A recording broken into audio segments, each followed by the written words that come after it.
मैं आ गई हूँ। दिल को थामने वाली। एक गांव में एक मटके वाली चुड़ैल का साया था।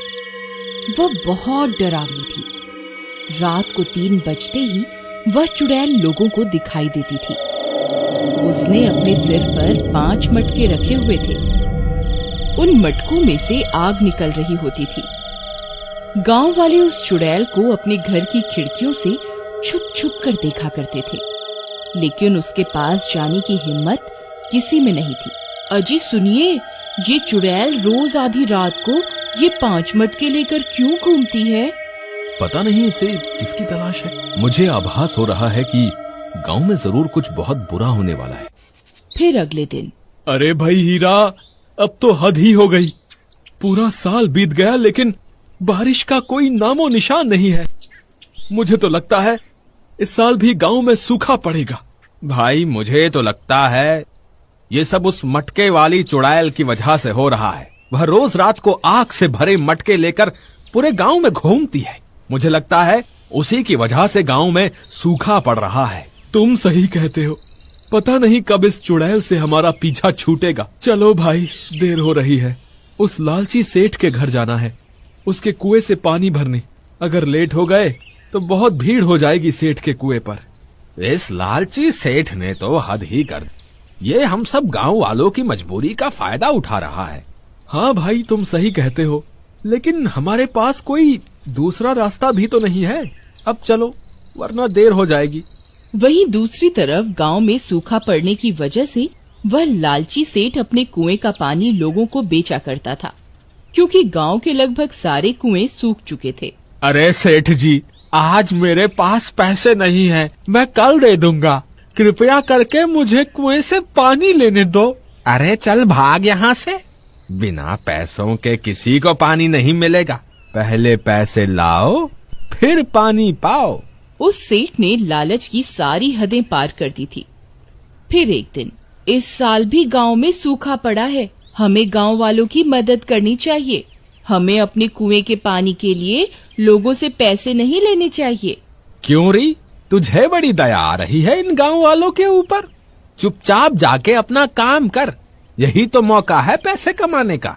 मैं इसे अपने हाथ से नहीं जाने दूंगा। तो फिर ठीक है, मुझे भी इस घर में तुम जैसे लालची इंसान के साथ नहीं रहना। मैं आज ही अपने मायके जा रही हूँ। ठीक है, तुम्हें जहाँ जाना है जाओ, मुझे कोई फर्क नहीं पड़ता। सेठ की इन्हीं आदतों की वजह से उसकी बीवी भी उसे छोड़कर चली जाती है। अब तो मजा ही आ गया। ये सारी धन दौलत अब सिर्फ मेरी है। फिर अगले दिन सुबह होने पर गांव वाले कुएं से पानी भरने के लिए खड़े होते हैं। उनमें सबसे आगे एक साधु बाबा होते हैं।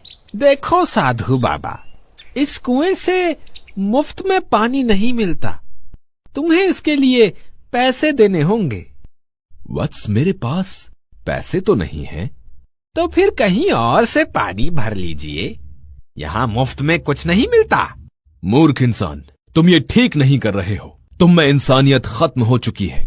इसके लिए तुम्हें भारी कीमत चुकानी पड़ेगी। इतना बोलकर साधु बाबा वहाँ से चले जाते हैं।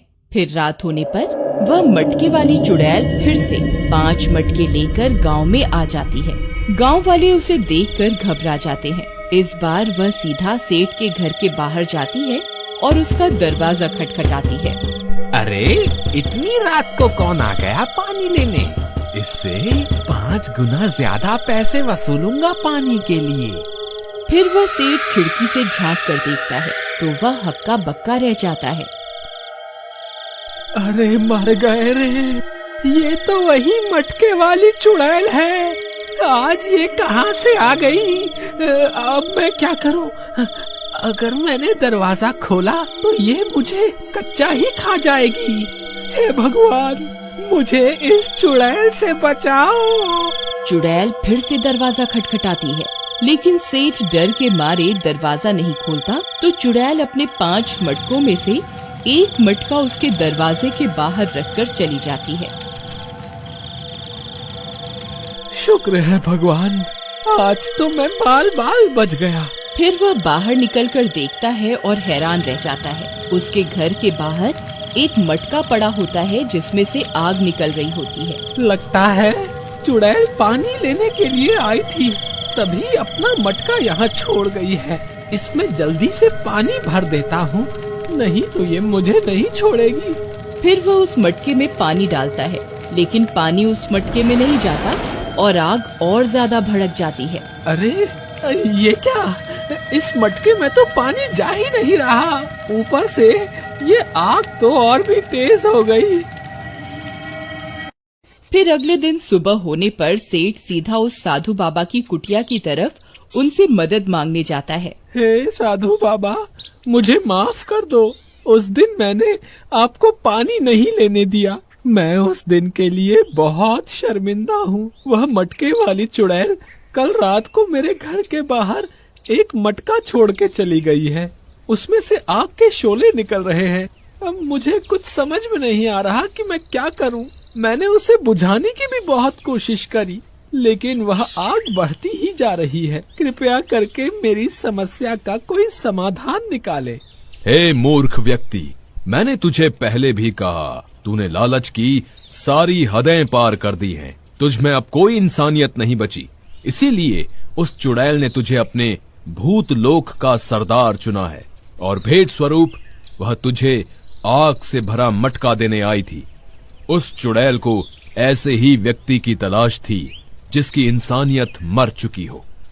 हे साधु बाबा, अब मैं क्या करूं? मुझे उन चुड़ैलों का सरदार नहीं बनना, कोई तो उपाय बताइए।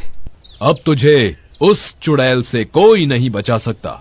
फिर वह उदास होकर वापस अपने घर की ओर चल देता है। फिर अगले दिन रात होने पर, हे भगवान, रात के 3 बज गए हैं, कहीं वह चुड़ैल आज फिर न आ जाए। तभी डरावनी डरावनी आवाजें आने लगती हैं। अरे मर गए रे, लगता है वह चुड़ैल फिर से आ रही है। तभी वह चुड़ैल अपने सिर पर 4 मटके रखकर आती हुई दिखाई देती है। अरे सुषमा, देखो आज इस चुड़ैल के सिर पर 4 मटके ही हैं। अरे मर गए रे, ये तो सीधा यही आ रही है। अब मैं क्या करूं? वह चुड़ैल सेठ का दरवाजा खटखटाती है। हे चुड़ैल, घर पे कोई नहीं है, तू यहाँ से चली जा और अपना मटका भी ले जा। मुझे तुम्हारा सरदार बनने का कोई शौक नहीं। फिर वह चुड़ैल एक और मटका सेठ के घर के बाहर रखती है और चली जाती है। अरे बाप रे, ये तो एक और मटका रख के चली गई। हे भगवान, अब मैं क्या करूं? अरे सुरेश, तुझे पता चला? वह मटके वाली चुड़ैल सेठ के घर 2 मटके छोड़ के चली गई है। यार, 2 दिनों से कोई गांव वाला पानी लेने भी नहीं आ रहा। अब क्या करूं? इस चुड़ैल ने तो मेरा सारा धंधा ही चौपट कर दिया। फिर वह उस मटके की आग को बुझाने की कोशिश करता है, लेकिन आग और भड़क जाती है। अरे मर गए रे, ये आग तो और भड़क गई। अब मैं क्या करूं? फिर रात होने पर सेठ डरा सहमा हुआ खिड़की से बाहर की ओर देख रहा होता है। तभी उसे फिर से वही चुड़ैल दिखाई देती है। इस बार उसके सिर पर 3 मटके रखे हुए होते हैं। वह रोज की तरह दरवाजा खटखटाती है, लेकिन सेठ की हिम्मत नहीं होती कि वह दरवाजा खोले और चुड़ैल तीसरा मटका भी उसके घर के बाहर छोड़कर चली जाती है। इसी तरह अगले दिन भी चुड़ैल आती है और चौथा मटका भी सेठ के घर के बाहर रखकर चली जाती है। फिर अगले दिन चुड़ैल की खबर सुनकर उसकी पत्नी वापस अपने पति के पास आती है। सुनीता, अच्छा हुआ तुम आ गई। मैं बहुत बड़ी मुसीबत में फंस गया हूँ। वह चुड़ैल मेरे पीछे हाथ धोकर पड़ गई है। मुझे समझ नहीं आ रहा मैं क्या करूँ। मैंने तो आपको पहले ही कहा था कि आपने इंसानियत की सारी हदें पार कर दी हैं। ये तो होना ही था। लेकिन मैं अब सुधरना चाहता हूँ, कोई तो उपाय बताओ, मैं क्या करूँ? फिर अपनी पत्नी के समझाने पर वह अपनी कमाई हुई दौलत को एक पोटली में बांधकर गांव के मुखिया को दे देता है। मुखिया जी, ये वह सारी दौलत है जो मैंने गांव वालों को पानी बेचकर कमाई थी। मुझे मेरी गलती का एहसास हो गया है। कृपा करके इन सारे पैसों को आप गांव वालों में बांट दे। फिर इतना बोलकर सेठ वापस अपने घर की ओर चल देता है। सुनीता, मैं सारे पैसे गांव के मुखिया को दे आया हूँ। अब मेरे मन में कोई डर नहीं है। मैंने सब गांव वालों को भी कह दिया है, उन्हें जितना पानी चाहिए वह मेरे कुएं से ले सकते हैं। मुझे आपके ऊपर बहुत गर्व है।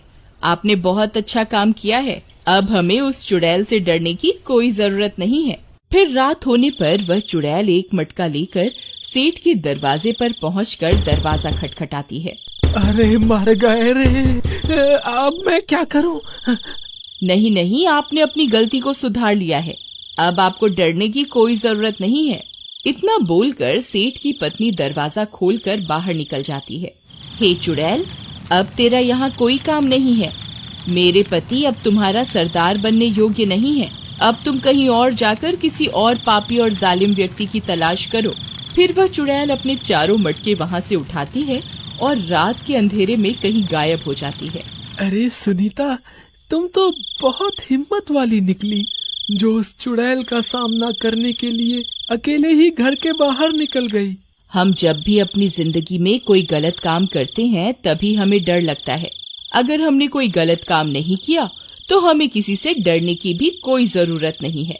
और उस गांव से उस चुड़ैल का साया हमेशा हमेशा के लिए खत्म हो जाता है। एक गांव में एक